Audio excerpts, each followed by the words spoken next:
The rain came down like it was trying to wash the world clean, and Michael Turner knew before he even opened the door that this night would change his life forever. The knock was weak, almost swallowed by the storm, but something in it pulled at his chest, the same way grief and hope sometimes sound alike when they meet at the door. He stood there in his worn sweater, the smell of cheap soup lingering in the air, his small rented house shaking under the wind, unaware that the stranger outside would bring both a test of his kindness and a miracle he never dared to ask for. If you believe that simple acts of kindness can still change lives, take a moment right now to like this video, comment your thoughts, share it with someone who needs hope, and subscribe to the channel for more stories about second chances and quiet miracles. Michael was a single father living in a forgotten corner of Ohio, the kind of place where factories had shut down years ago and dreams often followed.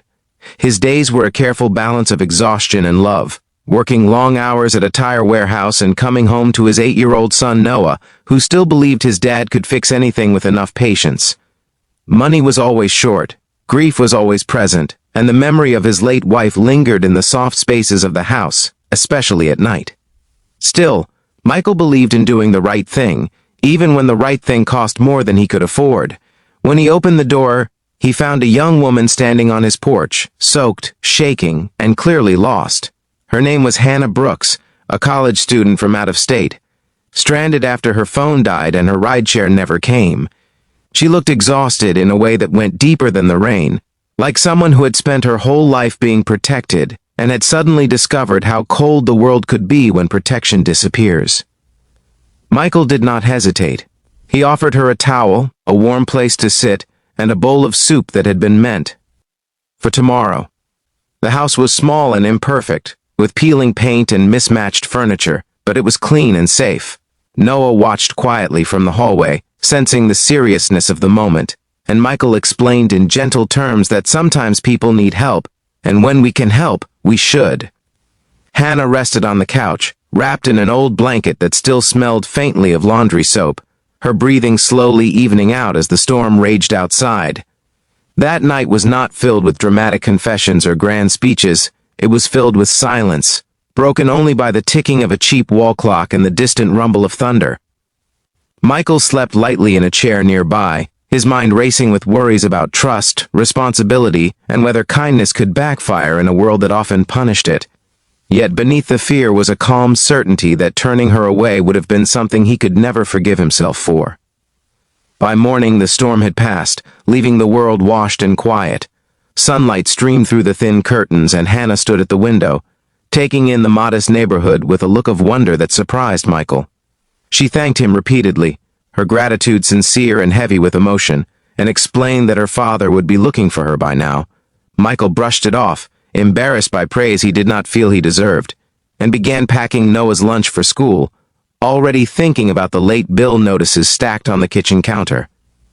The knock that came later that morning was nothing like the one from the night before. It was firm, confident, and accompanied by the low hum of an engine far too expensive for the street.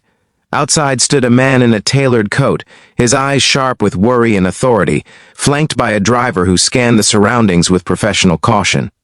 This was Robert Brooks, a self-made millionaire whose name appeared on hospital wings and scholarship funds, a man used to solving problems with money and influence. The moment he saw his daughter safe, relief washed over him so powerfully it softened the edges of his authority. He listened as Hannah explained what had happened, how her phone died, how the rain swallowed her sense of direction, and how Michael Turner, a stranger with nothing to gain, had opened his door without question. Robert stepped into the small living room, taking in the threadbare carpet, the second-hand furniture, and the quiet dignity of a man who had learned to live with less without becoming bitter. Michael felt exposed in a way he never had before. He expected suspicion, maybe even anger, but what he received instead was gratitude so intense it left him speechless. Robert saw not a poor man but a father doing his best, a man who had chosen compassion over convenience. In that moment, something shifted for both of them. Robert was reminded of a version of himself he had once been, before success built walls around his heart. Michael was reminded that his struggles did not define his worth. Over coffee that Michael could barely afford but insisted on serving, lives quietly intersected. Robert learned about Noah, about the warehouse job, about the nights Michael spent staring at the ceiling, wondering how long he could keep going. Michael learned that Hannah's mother had passed away years earlier, that wealth had not protected their family from loss, only changed how it was processed. Two men from opposite ends of society sat at the same small table, connected by love for their children and the shared understanding that some things cannot be bought. Before leaving, Robert did something that went beyond writing a check or offering a reward. He offered opportunity. He spoke of a logistics company he owned, of an entry-level position with training and benefits, of a future that did not involve choosing between rent and groceries. Michael was overwhelmed, unsure if accepting would somehow cheapen the kindness he had offered freely. Robert made it clear that this was not payment, but respect. Life did not change overnight, but it began to bend toward hope. Michael started the new job weeks later, nervous and determined, learning systems he never imagined he would understand. Noah began to smile more, sensing the shift even before it fully arrived. Hannah stayed in touch, her gratitude evolving into a quiet friendship, one rooted not in rescue but in shared humanity. Months passed, and the house felt warmer, not because it had more, but because it carried less fear. Michael still worked hard, still worried, but the weight was lighter now. He understood that being poor had never made him small, and that being kind had made him powerful in ways he was only beginning to see. If this story has touched your heart so far, please take a moment to comment below and share what kindness means to you, because your words might inspire someone else who is struggling silently. On a crisp autumn evening, Michael watched Noah play in the yard, laughter filling the air, and thought about that stormy night. He realized that miracles do not always arrive as answers to prayers.